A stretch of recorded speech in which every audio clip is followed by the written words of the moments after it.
Hi, guys, and welcome back to the last episode of Season 2 of Unlocking Our Code. I want to begin with a thought. They will think that it is your light that gives you the power when actuality it is your ability to see in the dark. We are taught that our strength lies in our light, the part of us that is seen, accepted, and celebrated. But what if the true source of our power lies in the darkness? What if our ability to face, embrace, and understand our shadow is what makes us whole?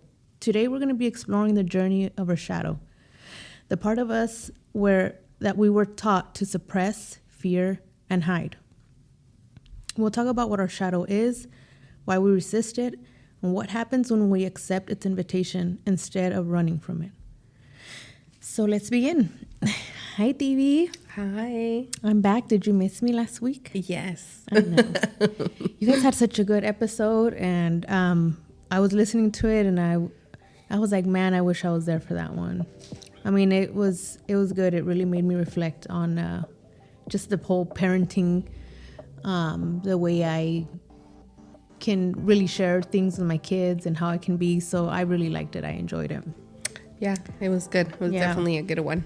I know, but this one about our shadow, I think we should definitely start by explaining, what the shadow means for those listeners that don't know what it is that we talk about. Because I know we've mentioned it before in episodes when we talk about, the shadow and dark and how we can embrace it. So do you want to explain to our listeners what that means? Yes. So our shadow is everything that we buried. Our fears, our insecurities, suppressed emotions, hidden desires. It's the part of us that didn't fit into who we were supposed to be, right? Mm-hmm. We all have a shadow. Mm-hmm. Like there's not one person on earth that doesn't have a shadow. And the shadow aspect is not like evil part of you or anything like that. It isn't wrong. It's simply not seen for what it is most of the times. Like it's not understood yet. Yeah. And it also, the shadow is not separate from us. It's us. It's like all the parts of us that we left behind, that we've buried, that we suppressed, that we've alienated, just because we either didn't understand what our shadow was or because we weren't allowed to embrace those parts of ourselves at one point of our lives, right? In our shadow, it's actually a part that's just waiting to be acknowledged, that just wants to be held with honor, with love. And that's what we're going to dive into today, just explaining, what is our shadow.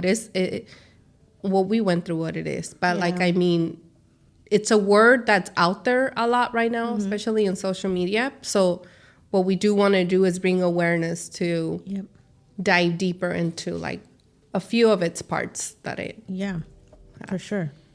I feel that like it, like I mentioned, or if it's things like if everybody wants to stick to the positive, or just see the positive side of things, or everybody just wants to be perfect, or everybody just wants to show what their successes, or they want to be accepted, all the good stuff, right? And you want to hide you want to hide the guilt and the shame and the fears, and when you are not feeling so good about yourself, the depressions, like all the stuff that's dark that makes you feel obviously not positive and happy, it's the things that people don't want to talk about.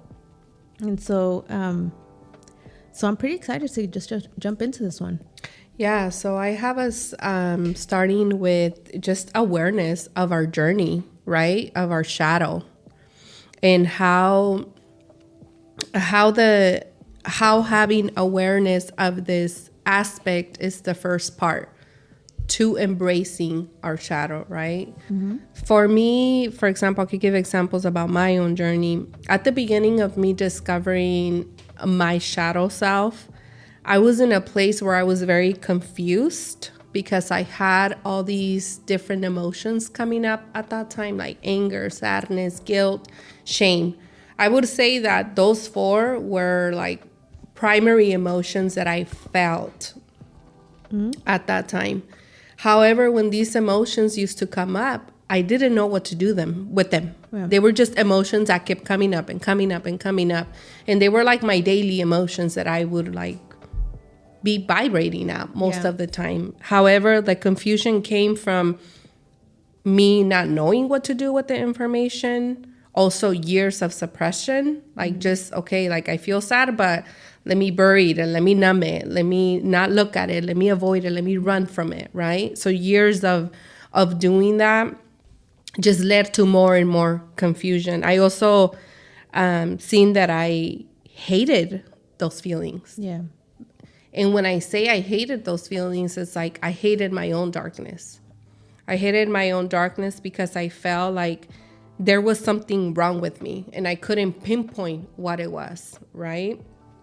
And I also felt like my emotions were too intense to where I couldn't pinpoint what to do next after feeling like whatever I was feeling, you know. And this cycle had me just spiraling all the time. It was like a cycle that I was in, just spiraling and spiraling because I didn't understand what to do with the information. And that's why I think it's important that we bring awareness to this, right? My state at that time was confused. I was just confused. I didn't know what to do with the emotions. I didn't know what to do with the thoughts. I didn't know what to do with the information that my shadow self was bringing up to the surface at that time. And it's those moments where we keep suppressing or hiding or trying to drown it out with all this exterior stuff. And then it might help temporarily, right? A new relationship might help you deal with a breakup of the last relationship. Just talking bad about other people might make you feel good in that moment, but it's really just suppressing the fact that you're just not happy with yourself. You like talking bad about the way someone parents their child might help you feel good in that moment because you're probably not doing the same thing. So all these things, there's things that we do that can help you for that moment, like in a temporary relief, but they're always going to come back. And those are the things that we've mentioned before, like the patterns are always going to continue. And that's when people find themselves saying, well, what the hell's wrong with me? Or why do I always have this bad luck? Or why am I always finding myself in these crappy relationships or these crappy jobs? Or why you're just in full negative? But it comes back because you're not dealing with that side of you that you see in others. It's very easy to pinpoint other people are going through all this dark stuff, but you never bring it back to, oh shit, maybe I'm dealing with this stuff too, because it's not easy to see. It's not easy to admit, right? No. I feel like, I think same thing for me. I feel it was very hard to say, like, I was being, just immersed in feelings of shame, of feelings of not feeling worthy, of feelings of like, I didn't feel loved. And even saying those things sometimes to people might sound like, oh God, you're like, that's so stupid, but, or feeling like, I just didn't belong anywhere. Or I just couldn't find, like I felt like I was always out of place. And so all those feelings I kept suppressing, but I think at the same time, it just kept causing myself, like I was trying to find, I don't know, I just feel like I made a lot of, I can't really say bad decisions because I don't regret anything that I've done, but I just I learned a lot of hard lessons. That's the way I'll just put it. I learned a lot of hard lessons because I didn't know any better, Yeah, and it's like, how do we deal with this part of us when we don't understand it? Yeah. Right? Like when there's no information behind it, when there's like when we have no information, no tools, and we are just like in the cycle of like just repeating and repeating and learning the tough lessons, right? Because we don't have the tools or the information that is needed to deal with that part. That part of ourselves does feel uncomfortable when we start seeing it, right? So like when we first acknowledge that, okay, there is an aspect of me, a part of me that lives in shadow, in the darkness, right? Now, this part of me has information like to give me, but what do I do with the information? That's where a lot of us get stuck at, right? It's like we see it, we see the emotions, we see the lessons, we see the cycles, but what about like what else? So now like what? Yeah, now what do we do Yeah. with that information, right?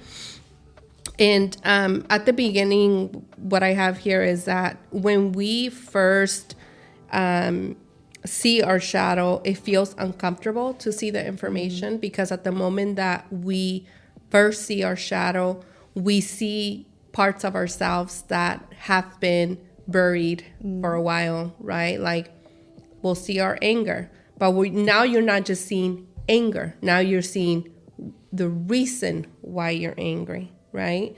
Or you'll see your guilt and you'll see why the guilt is there, or the shame. And you'll see all the stories that have came together to build this huge, I see shame as such a big part of like ourselves when we're in that part of our journey. So it's like, yes, when we see this information for the first time, or when we're navigating with the shadow, it does feel uncomfortable, because we're having to see stuff that's been like in the dark for a long time. Things that we just don't want to admit. I mean, who wants to admit that they felt ashamed, that they feel shame? It's easy to say, yeah, I felt guilt and shame. That's why I fell into depression. You are only hearing two words of what I'm saying I felt. But those two words come with a lot of weight. There's a lot of stories as to how I got to feel those two words. Those two words might just mean two things to you, but you have no idea what they mean to me. And I had to face, why am I filled with guilt? I could tell you an entire story. And those stories have many stories. And you can hear me say I was, withered in shame. You hear one word, but that to me means a lot of terrible things that came with that word, right? So it's breaking it all down and getting to the root of it all. That's the part that people don't want to face. I didn't want to face, right? Yeah. And I also remember like how much I just hated those stories, like how much I didn't like want to look back at the stories, right? Like the trauma, the pain, the suffering, all of that was really hard for me to deal with, because I could not understand it. I could not process it in a healthy way, right? So because I didn't have the tools to process it in a healthy way, it was just playing in my mind over and over and over and over and over again, right? The past, like I was living in the past most of the time. Torturing yourself. Yeah, just repeating, oh, that happened to me and I went through that, and just like cycles of just that, right? That was like the main energy that will play in my mind most of the times, because I didn't understand it. And I think that understanding that we all have this part of us is crucial. It's crucial to understand that we all have a shadow aspect, right? And that shadow aspect is not here to harm you. It's not here to destroy you. It's not here to inflict more pain, but it's a teacher. I see my shadow self as a teacher. And understanding that we do have an opportunity to see it in a different point of view, instead of numbing the emotions, instead of like continuing to avoid. That's something I used to do a lot, like avoid. And or finding ways to just escape it or numb it and not think of it. That there is a huge gift when we allow our shadow to do what it's meant to do, which is to give us information so that we can from there embrace, heal, and move forward, right? Yeah. That's exactly what it's supposed to do. It'll be your greatest teacher, right? Like it's going to be the thing that gives you the strength, the resilience. You're going to learn compassion. You're going to learn empathy, because you can now say, yep, I've been there. I walked through that. I'm still here. I'm stronger because of it. I've learned so much, your awareness, and now you can use it as a you can even use it to help others, right? That are dealing with the same thing, because now you can relate, you know? So it's those things that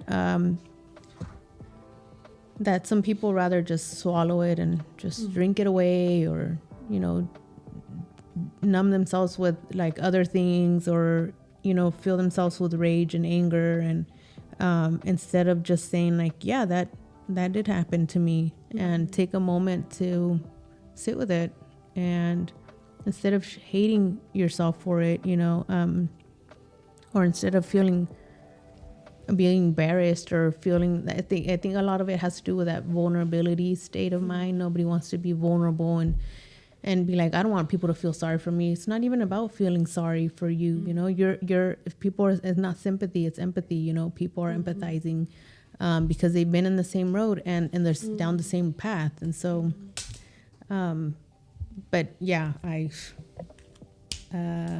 definitely agree that it's a teacher for sure. Yeah, and at the beginning of, you know, embracing this part or just becoming aware of it, it's when we start questioning, right? It's when all these questions start popping up, like, why do I react the way I do? Why do I feel the way I do? Why am I navigating things in life the way I'm navigating, right? And this part of the awareness of the beginning is when we have the opportunity to start questioning, just opening questions up. Why do I react the way I react, for example? If you just ask yourself that one question, it'll take you to this huge understanding of why you're reacting to certain things. It'll take you to your triggers. Then the triggers will take you to, situations that happen to you. And it just goes on and on, right? But this journey of questioning ourselves goes hand in hand. We navigate this journey with our shadow. That's what our shadow invites us to do, to navigate this journey with that part of ourselves, to embrace it, to just give ourselves compassion as we're navigating, and asking ourselves those questions that lead us to self-discovery. Yeah. Right? Exactly. The next section I had is like what emotions we feel that are connected to our shadow. There's a few that are main emotions, and anger, right? Anger that was never allowed to be expressed when we were young, when we were kids, or it doesn't necessarily always have to be when we're kids, but most of the time it goes back when we're kids. When people say like, well, why are you, don't be mad, or why are you angry? You shouldn't be angry. Yeah. So it kind of starts putting that seed in your head like, oh, okay, I shouldn't express my anger. Yep. Yeah. So anger's one. Fear that was dismissed or made fun of. Yep. Shame that was placed on us by others. Of course. Guilt for not being who we thought we needed to be. Or sadness that was never given space to be felt. And that's like a conversation I was having with my husband in the morning. I was telling him, I mean, if you really think about it, no one really taught us to embrace this part of us. If we were sad, I mean, depending on the childhood, not everybody had the same childhood, right? But if I was sad, or if I was mad, or if I was angry or fearing something, or I was not allowed to process my emotions in that moment. I was told to shut up, or you're just making a big deal out of things. We were not given the space to safely express ourselves. And that's why as adults, we continue to process this part of ourselves in the same way, which is suppress, bury, avoid, run, whatever, however you are dealing with these emotions, right? And why? Because since childhood, we were programmed to not deal with that part. We were not taught to deal with the shadow aspect of ourselves in a healthy Nobody way. said like things like you know, like as a kid, if you wanted something and you couldn't get it, or they wouldn't buy it for you, you know, you'd initial thing is to probably get mad and cry and you know, but you'd probably get smacked. I know I probably did, you know, and told to shut up and be quiet, and so you're upset. But those are like that's a normal reaction. You know what I mean? It's not like an abnormal. Like who as a child, you don't understand how to control your emotions. But somebody should. I'm not saying, you know, we just weren't taught to say like it's okay that you feel this way, that you want things. It's okay to feel upset about it. It's all right, you know, but it's just not going to happen today. And it's all right if you're crying. It's okay if you're angry, if you're sad, if you're mad, whatever. But it's like those shut your mouth right now. You're like probably got pinched or something. I can't really remember things that happened to me. But you know what I mean? It's just things that we just dealt with. That's just one of the many, but it's like all these emotions that we just were shunned from. Like, no, you don't feel those things. That's not allowed. And I think it makes such a huge difference. I had an incident last week where I was dealing with my teenager. She had a bad day, and she came home crying, and you know, she's telling me about her day, and I'm letting her tell me, and I'm getting upset because of like the story that she's telling me, right? I'm trying to fix it in my mind.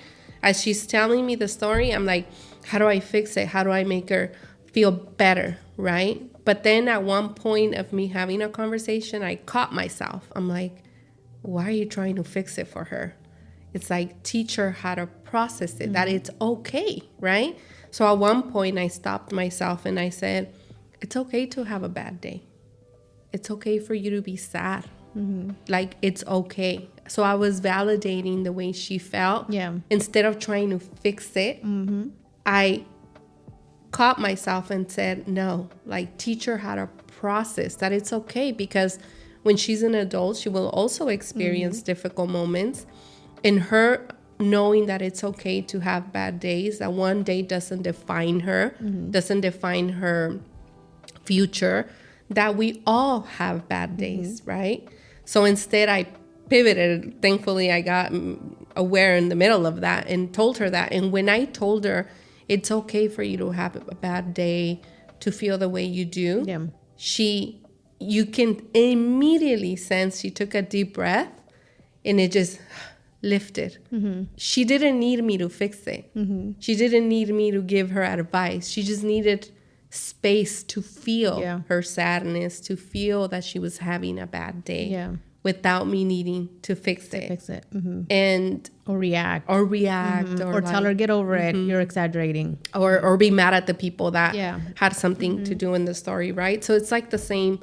That's like the healthy process for us, like a perfect example right there. And for you know, for when we are dealing with our kids too, is just telling ourselves, it's okay to be angry. It's okay to feel anger. It's okay to feel sadness. It's okay to feel grief, and allowing ourselves to feel, to just feel without like attaching ourselves to the story or without wanting to fix it. That's where there's a lot of contradiction within the journey of the light and the shadow, right? When we're just chasing the light and bypassing the anger, and let me go from anger to like, let me meditate and then be happy, that's bypassing the feeling, right? We have to learn to process the anger healthy, to process the sadness, because behind every emotion there's information, right? And it's not something easy. I'm in the middle of learning how to allow myself to feel everything. And I'm like, oh my God, I don't think I felt to this level ever, right? But it's not easy because we weren't taught. We weren't programmed. Society doesn't teach you to feel. No. Society teaches you to take a pill so you can feel better. Eat, drink, whatever it is. Anything to feel good, but feel. But feel. Actually sit there and feel it. Yeah. And that's true. It's a normal response. If you are a human being that goes through and feels anger, feels fear, sadness, grief, those are not, there's nothing wrong with you. You're normal. You're a normal human being. I just finished reading the Let Them Theory by Mel Robbins. Mel Robbins.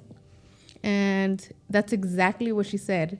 If your child is just throwing a tantrum, if they're sad, if a grown-up, whomever, any person, any human in this earth is feeling these emotions of anger or guilt, or there's nothing wrong with them. It's a normal reaction. Let them feel it. Don't try to tell them, like you said, take a pill for it, or go meditate it off, or go, it's okay. Just, get your mind off of it, or hurry up and snap out of it, no, let it happen, give them their space, let it go on. You're just a normal human being. There's nothing wrong with you. Absolutely nothing.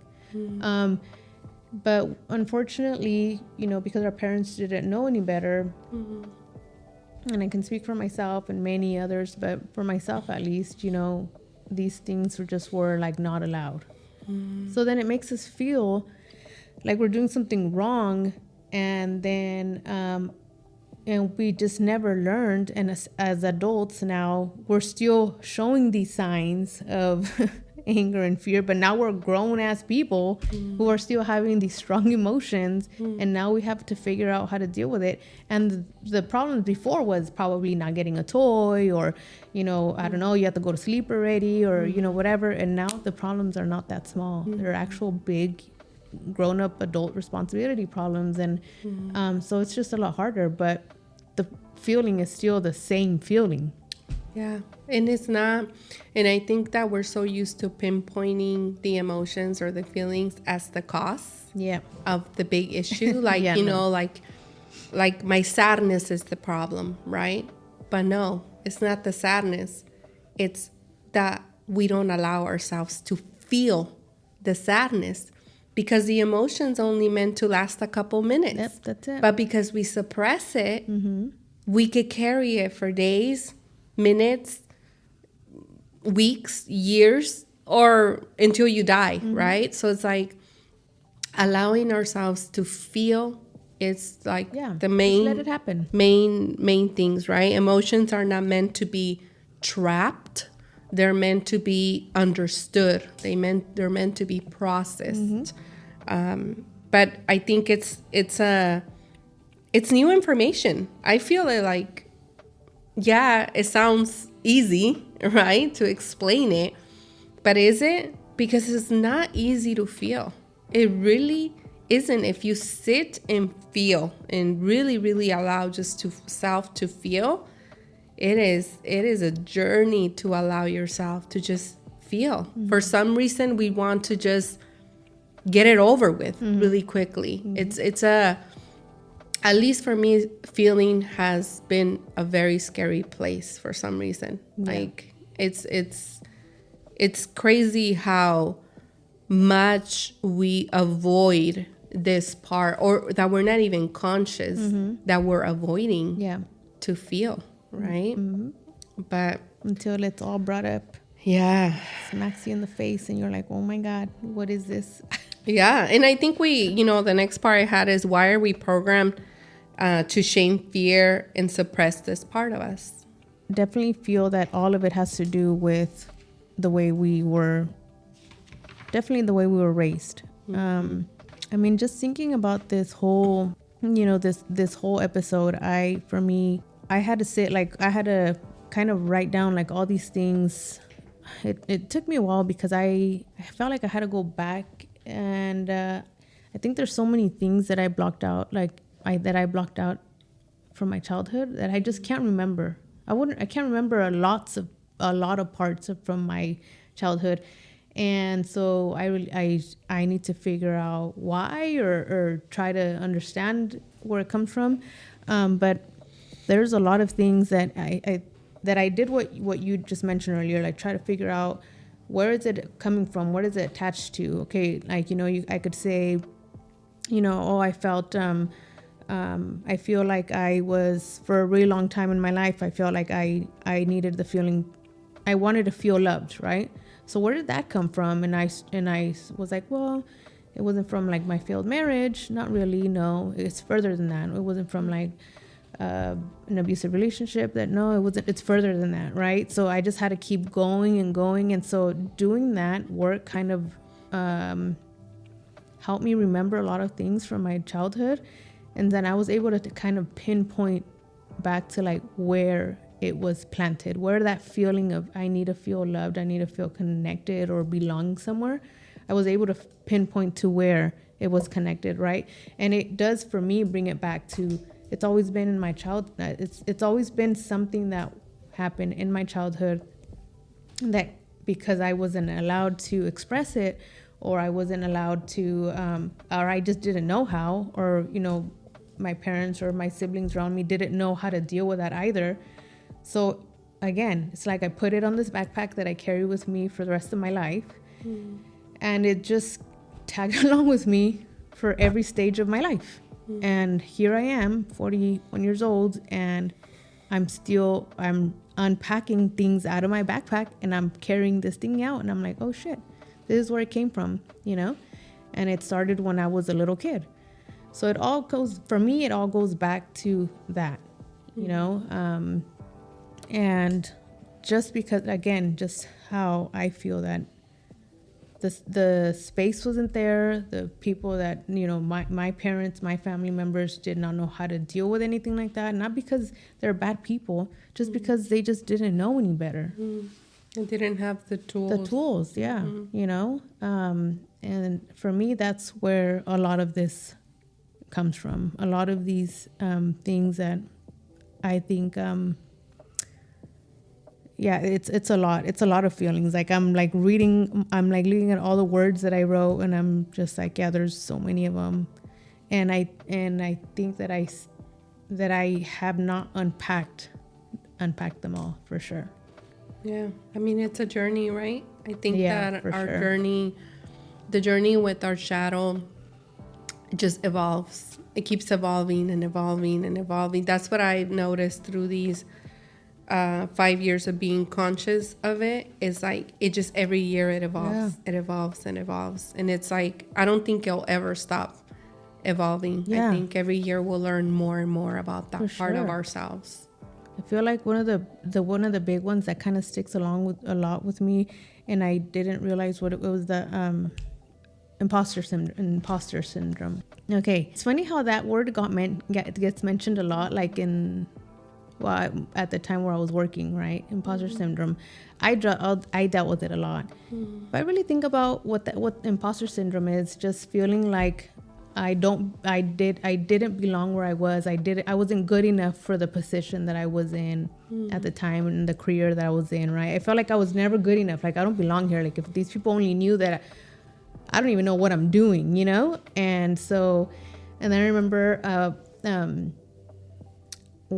the time, a supervisor there said something along the lines like, oh, you're just struggling with imposter syndrome, which it's normal. It happens to a lot of people in the business, but you know what you're doing. Don't worry about it. Believe in yourself, this and that. So I really, now that I'm from the outside looking in, imposter syndrome, I still deal with it till this day. It has nothing to do with my job. It had nothing to do with the position that I was in. It just has to do with me truly believing in myself, and really believing in and really loving me, and knowing that I am capable of doing the things that I want to do, and giving myself more credit, and like not just feeling the need of like always having to get validation from someone. Like, I don't need that. And that all came with that imposter syndrome, right? And at the end of the day, I always thought it was the job that was doing that to me. But it wasn't. Like, it goes back again to my childhood. It goes back again to feeling lonely, to feeling like I was left out. And then that creates like a shield that I had to create for myself, right? Where I was like, oh my God, now I need to fit in. Now I need to make sure that everybody could see me. Now I need to be seen. I need to be accepted, So it's just, everything is tagged along to something. And if you just keep following, where does it come from? And where does that come from? And where does that come from? You're going to end up seeing that it's most likely, I feel like almost 100% of the time, it's back in your childhood. Yeah, I agree. I completely agree. I think that, especially like the example you're using, right? Your job was just mirroring something that needed attention, right? 100%. And the imposter syndrome, think about it. It's like we were only celebrated for the good stuff that we did, especially as children, right? Who celebrated when we were sad? Who sat with us when we made a mistake, when we felt like failures, when we felt abandoned, when we felt heartbroken? We didn't have that that safety place where we can just put or express whatever we were feeling, and then we were held with love or compassion. We didn't have that. So now as adults, we're like, well, how should I act this way? Should I act that way? Because if I don't act good, then I'm not going to be loved, right? Who's going to celebrate me when I fail? Yeah. What we're really afraid is failing, because we don't know if we're going to be loved if we fail, especially in the position that you had, right? That was such a intense and hard position. And obviously you had a high position. So it's like the fear of failing, of not knowing what's going to happen, because I will make mistakes. It's not if you will or will not. It will happen. It's part of life, right? Yeah. But it's just like that fear, that anticipation of the unknown. Like, what's going to happen when I don't know what they're talking about? What's going to happen when I don't hit the numbers? What's going to happen when I didn't deal with the situation the way I should have properly dealt with it? Am I still going to be enough? Yeah. Am I still going to be looked at or accepted? Because we weren't accepted as children how we were authentically. We were only accepted in light. We were not accepted in dark. Right. So then as grown-ups, we fear the darkness. We fear what could potentially happen. Right. And then it creates that imposter syndrome. Like, what should I be? I don't know. I don't know how I should be, because I don't know if I'm going to be accepted. I feel a lot of it plays exactly what you said. It plays like having to be our authentic self. I can't be my authentic self. I have to be, an imposter, pretty much. I had to be something else that I felt so out of place, Yeah. Because it's true. Like, you think about think about a kid who is just wanting to be validated, is just wanting to be loved and accepted and celebrated, right? They're not going to fuck up and show you and tell you that, they're going to try their best, right? If they get bad grades, like, I kind of see it in my kids. They're kind of like, scared, like, Mom, I got a C- in my test. She's like scared to come and tell me something like that, And I'm just like, okay, did you try your best? Yes, I did. All right. That's all I care about. That's what I tell them, I'm like, I'm not sitting here like, what? You got a C-? Why? No, But I could see it in their hesitation, that they're afraid to come and tell me because of that same reason, right? That they are not going to be celebrated for getting a C- or a D or whatever. Because when quote unquote fail, who do you want to go tell? Nobody, nobody wants to say I failed, because you're afraid of the rejection as a child. Yeah. So same thing as a grown up. I feel like it was the same thing. Failing for me was my worst nightmare. Everything for me had to be perfect. Absolutely everything. Everything, from the moment I woke up, to how my hair was, to what I was wearing, to what I was saying, to how my emails, everything was just stupid, had to be stupid perfect. And I wasted time, so much time trying to perfect everything, because Luke could make no, like, I could make no, like, I just couldn't make any mistakes. There's no space. I carried a lot of pressure also at the same time, for the same reason that I just felt like I had to prove that I was whoever the hell I thought I was at the time. And then at the same time, I was carrying a lot of pressure because of that position, and it was just a lot for me, right? But at the same time, that's what I'm saying. Like, at the end of the day, I was definitely imposter, because that's not who I even wanted to be. So I was playing this role of what I thought everybody else wanted me to be, so I can get that approval again, so I could be seen, so I didn't look like a failure, so I could be, accepted, because I did not want anything else other than that. I just wanted that. And that's such a great opportunity, right, for us to use in this moment. It's like, if that part of you that is in shadow is giving you that information, right? Once it's giving you the information, it's because the part, it's ready to come home. It's ready to be transmuted into light. It's ready to be honored and accepted, right? Because the person that feels imposter syndrome is not Lou, the 41-year-old, right? It's a much younger version of you that doesn't know if she's safe showing up for who she truly is, right? So if that was an opportunity for you to bring that part back home, like, what would you tell her? What would you tell that part of yourself? Oh, I've spoken to her many times already. I do this, I just feel like maybe a few nights ago, I woke up like at 2 a.m, and I just had this feeling that I had to speak to that part of me. And I keep, and it's funny when I go back and I do these conversations with my childhood self, like if I picture myself, but it's different stages, right? Like, it really depends who I'm talking to at the time. And I did, like, I remember seeing, it's always, I speak a lot to like my 7-year-old one. And I just clearly remember seeing her, well, her, but she's like, I'm just seeing, and I remember asking her, like, I'm telling you, it was like 2:30 in the morning, and it was crazy how it just, like, I felt like I had to, and she asked me, are you happy? And I said, I am. Like, look at us. We're very happy. Like, we're, we don't have nothing to hide. We have nothing to hide. Like, we are perfect. This is where we're at. It's, I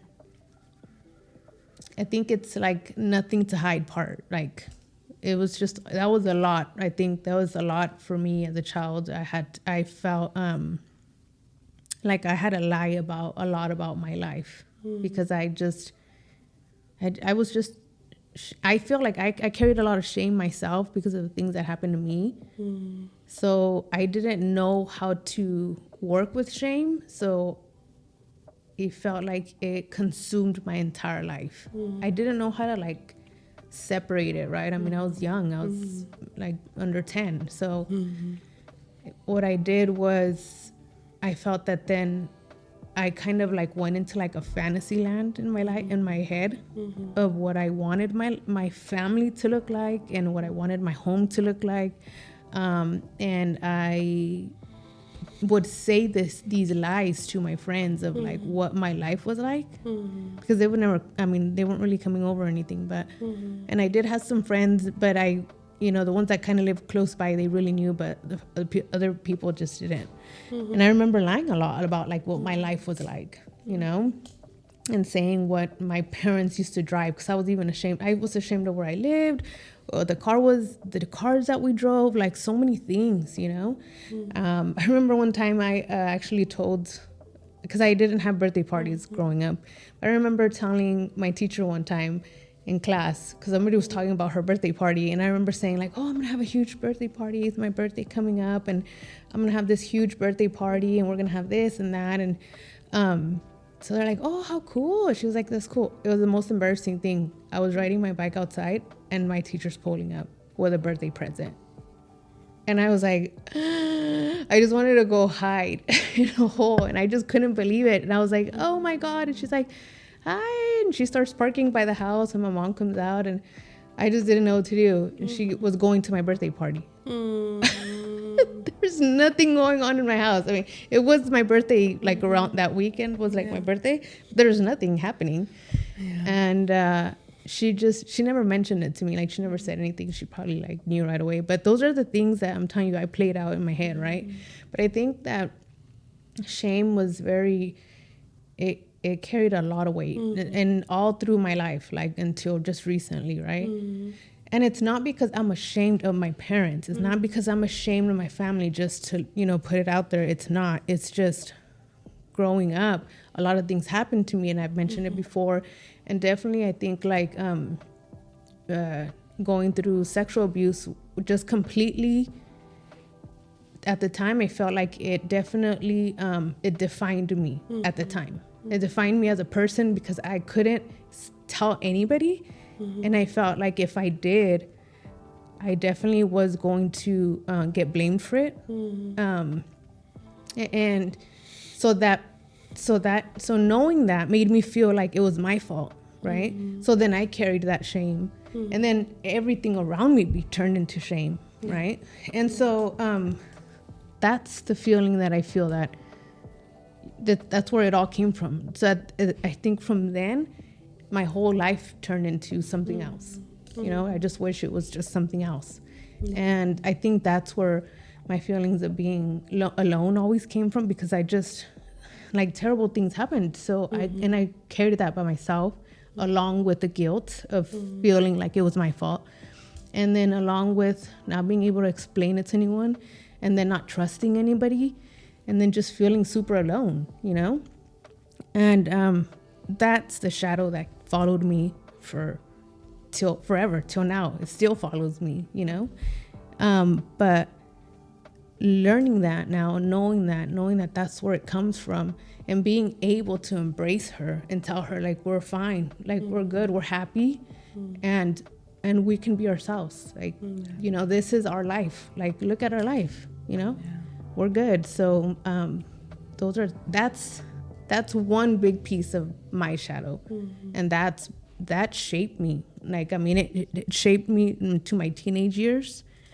It shaped me in my choices of who I dated. It came with a lot of, I got married young. I was 21. And I was looking for that. I was looking for that family. I wanted that life again that I had created in my head. I was still chasing that because I was trying to not face what my real life was, Yeah. So I made a lot of decisions because of that, what I was refusing to turn around to look at. And at the end of the day, I was a kid. I was a child. I did not ask for those things to happen to me. I didn't do anything for that to happen to me.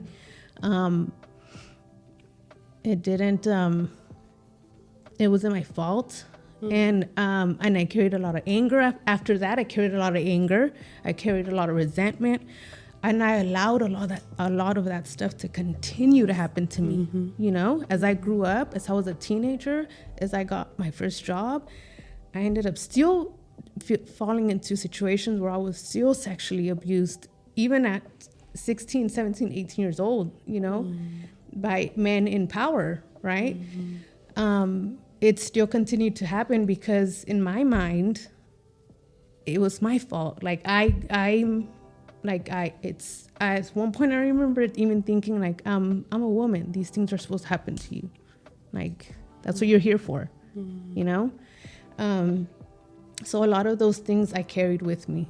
And like I said, I made a lot of decisions with those things in my head, with those beliefs in my head, and so, and then along with that came a lot more shit that because I don't know how to embrace, because I didn't know how to look at it, I didn't know how to unravel it, I didn't know how to pinpoint it. and how to just be able to tell myself it's okay. I made a lot of decisions, and like I said, a lot of hurtful lessons, but good lessons. You know, at the end of the day, now that I'm here right now, even though all those lessons were extremely painful, I can go back and understand it. Like, I understand it now. And it's not me. They're not me. You know, I'm not defined by that. It happened. It like I said, it didn't happen to me. It happened for me. But I'm not those things. Yeah. So, and I don't regret any of it. Like, I really don't. Even thinking like, I wish I would have learned this stuff sooner. Sometimes I do feel that guilt because I have a 18-year-old. He's gonna be 18 already. And I wish I would have known a lot of these things. That way, I could have been a better parent to him. But what I do have now is the ability to look at him and tell him that I'm sorry, that I didn't know better, you know, that I can be a better parent to him because of the things that I know now. And then I have my daughters that I feel like I see them and I just love who they are. I love that they can be themselves. And I look at them and that's how I know the difference, because I see them so free, things that I would never have been able to do at their age, you know, because of all the shit that I was carrying. And so I see them and I'm so thankful for that, you know? Yeah. So no, my shadow was, I'm not going to sit here and be like, oh, it's the worst thing that it could ever happen to me. No, it was my greatest teacher. It's given me the best lessons. It's allowed me to see my life with compassion. Every single aspect of my life with compassion, every single stage of me, I could see her with compassion. And there's something that I read yesterday where it said, like, if I could see every aspect, every stage of myself lined up on a wall, like my 5-year-old self, my 7-year-old, my 12-year-old self, my 18-year-old self, I would love to go and give them a hug. And I, you know, and it's like, you really can, you know, envision it in your head, you know, picture your 17-year-old self, your 13-year-old self, talk to her. Tell her it's okay. It was the most painful thing when I did it. Sometimes when I still do it, you know, because I could feel the pain. It all comes back up again. But I love to imagine and envision that I bring them back with me. And that they know, like, and so I envision them all together, like, you know, like, you're not alone. Yeah. You know, you have a beautiful family. You are yourself. You can be yourself and you're loved, and you know, you're perfectly fine. Everything you felt, everything you're feeling, you're okay, you know? Yeah. So those are the things that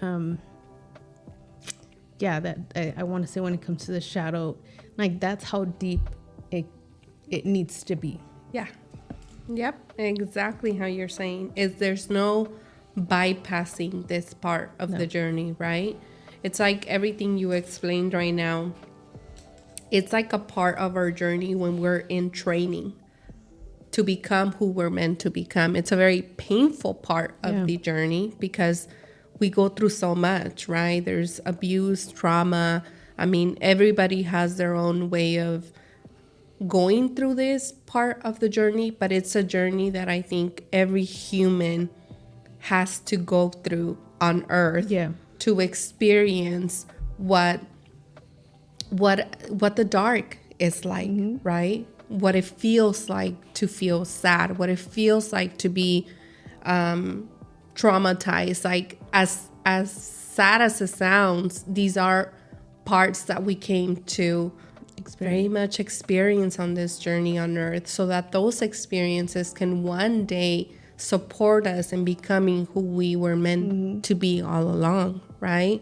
So I do feel like definitely this part is painful. We will never disregard the pain that we felt, but it is a part of the journey, a part of walking this journey on Earth to experience those difficult parts and transcend them and transmute them into what they were always meant to be, right? Which they're, at the end of the day, all this stuff that we have faced and we have gone through, They're just aspects of us that will push us to our mission, to our purpose that we're meant to fulfill here on earth. But yeah, definitely facing it and going, and not only facing it, feeling the pain that is behind every story, the pain that is behind every trauma, every abuse, every moment that you had to face by yourself. That's where the gift is at, by allowing yourself to just feel. At the end of the day, those parts, what they want is to feel safe. For us to tell them, you've made it, you're alive, you're safe. Yeah.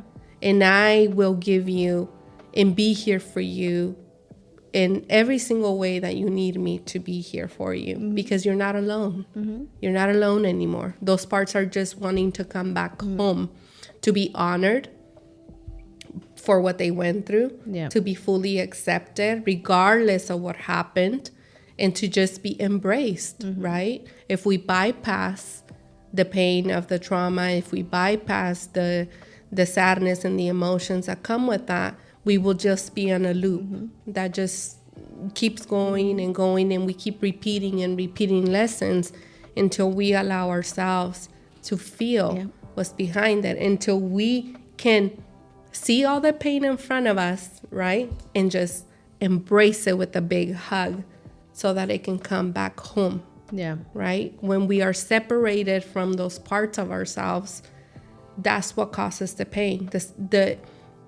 The illusion that we're separated from the pain, that we're only the good stuff, that we're only the light, but that we're not the darkness, that we're not the fear, that we're not the shame, that we're not the anger.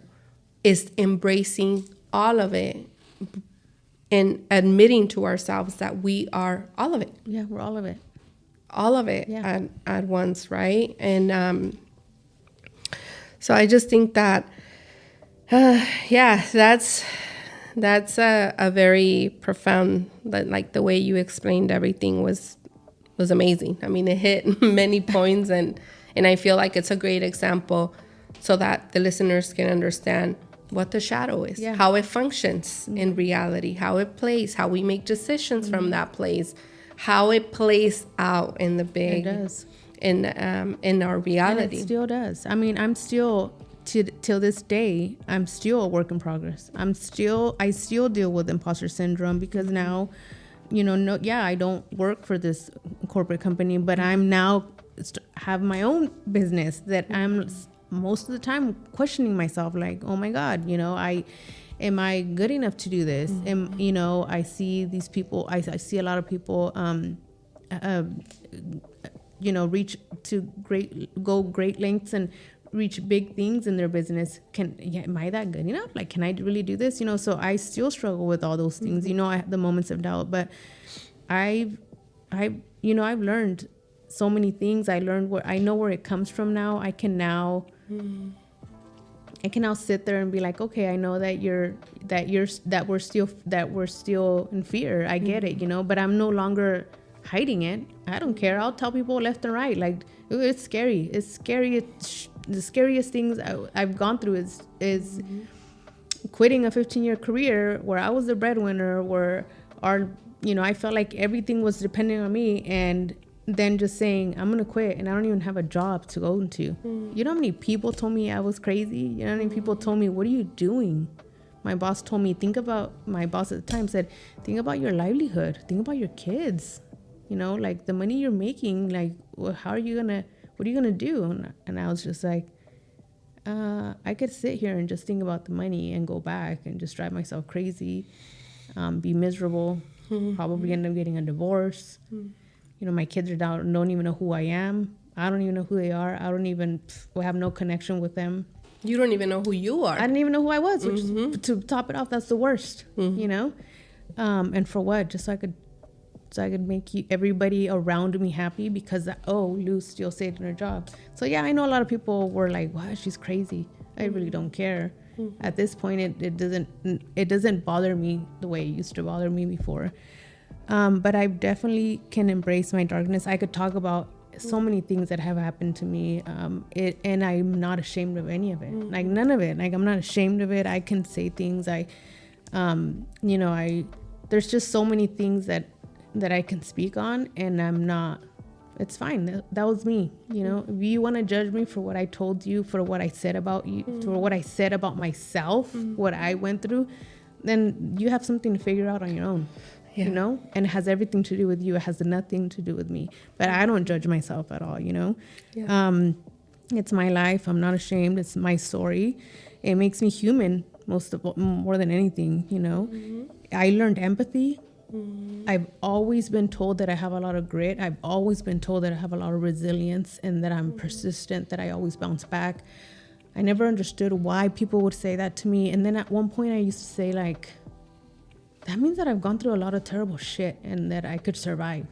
Like, that's not a good thing. Like, does anything good ever happen to me then? I used to say that because I'm like, people always say, Lou has a lot of grit. I'm like, God, like, can somebody say she's so positive, she's so full of light, and she's she's happy, and I'm like, why is it always grit and resilience? Well, now I'm proud of those words. Because I can connect with so many people. So many people can come and tell me that they're struggling, and I'm like, oh yeah, I've gone through that. I feel you. I understand exactly what you're going through. So it doesn't mean that my superpower is being perfect, is being positive, is being cheery, is being always happy, is being always bubbly. No, that's not my superpower. My fucking superpower is that I have a lot of grit, that I have a lot of resilience, that I have gone through a lot of things, that I can persevere. And I'm this point, 41 years old, having gone through, and I've only mentioned some of the stuff that I've gone through. I'm so happy where I'm at right now. I'm the happiest I've ever been. Yeah. And if you think about it, all because you've been allowing yourself to face all right? Of it. To feel. Yeah. I wouldn't be here saying these things. I would never have been able to talk about my abuse. I would never have been able to mention that at being a grown person, I was still dealing with sexual abuse from men in power. I would never have been able to mention like things like that. You know what I mean? Those are things that I would be holding in shame. I would never have been able to say I was ashamed of my parents. Like I am saying these things because I know where it comes from. And it was not a place of being angry or being mean. It doesn't come from a place of hate or just a place of evil. It doesn't. You know what I mean? It came from a place of pain, of shadow, of that's where it comes from. And I know where that comes from. So I know where it was all seeded, and I know my truth. I know where it all lies, and I know where I stand now, and so I'm okay with that. And so yeah, I'm not ashamed of any of it. And yes, I had to go through, and I still face all these things. Yeah, for sure. It doesn't mean that they won't show up. It just means that now you have a different way of handling them when they do show up, right? With compassion. I see it with everything with compassion. I could see all the things I've done, all the people would say mistakes. I would just say lessons, decisions that I made. And I know exactly where I was and why I made those decisions, And it's so amazing that you're saying compassion, because compassion is actually the key to being able to unlock your journey with your shadow. Without compassion, you could have your shadow information in front of you and nothing would change. Because if you don't have compassion, if you're not connected to that part, you cannot process the information the way you're meant to process it in a higher perspective, right? Without that part, there's no, feel, at least that's how I felt it in my journey too. Without compassion and truly, truly embodying compassion, you cannot face the shadow without it, because you're going to see some dark parts, painful parts, traumatic parts. And compassion will be the force, the fuel, the energy that helps you when you're navigating in that darkness, right? And because you're not supposed to judge yourself when you see that. Mm-hmm. You know what I mean? And see, going back and looking at the decisions that you've made and saying things like, shit, why did I do that? You're so fucking stupid. You know, I'm so dumb. I regret doing that. If you say those things to yourself, you're judging yourself still till this day. You're judging the decision you make. You're still not understanding why. Why were you what were you carrying that made you make those decisions? What's behind that decision making? What's behind that reasoning? You still don't understand it, and you still need to dig deeper. So if you're still judging yourself for a decision you've made in your past, you still have work to do.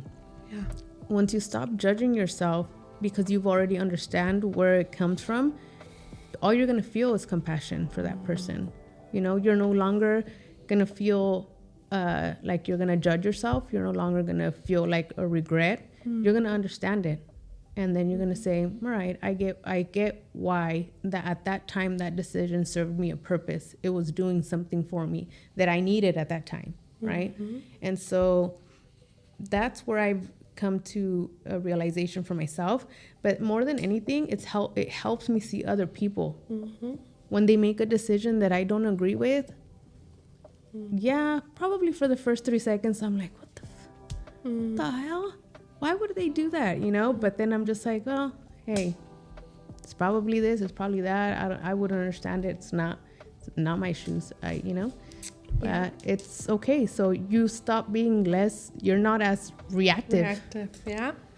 That's exactly what happens. You no longer judge everyone for everything they do because you no longer judge yourself for the stuff that you've gone through. You see people with more compassion because you have more compassion for yourself, and you're no longer quick to react about certain things because you know that there's bigger things playing in the back, right? Exactly. And you give yourself space to just, hey, everybody's on their own journey. Everyone's experiencing their reality how they are meant to.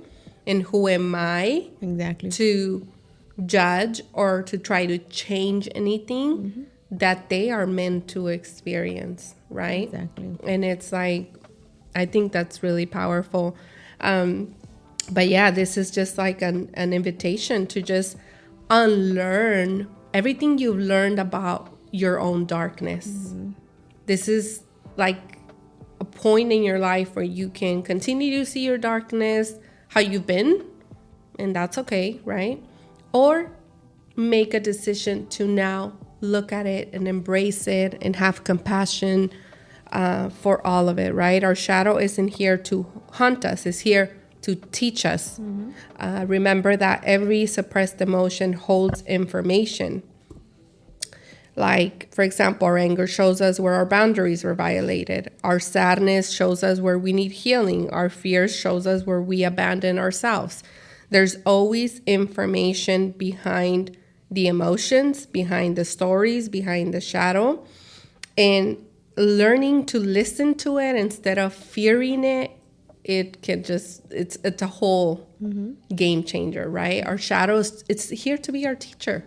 It just wants to be held with love, with compassion, and it demands to be honored, and it demands to be seen, right? Those are like its main rules. I want to be seen for who I am, exactly for who I am, without any judgment, without any criticism, without any stories. This is who I am, right? So it's like being able to acknowledge that will always lead us to more freedom, right? To more inner freedom at the end of like the day, right? For sure.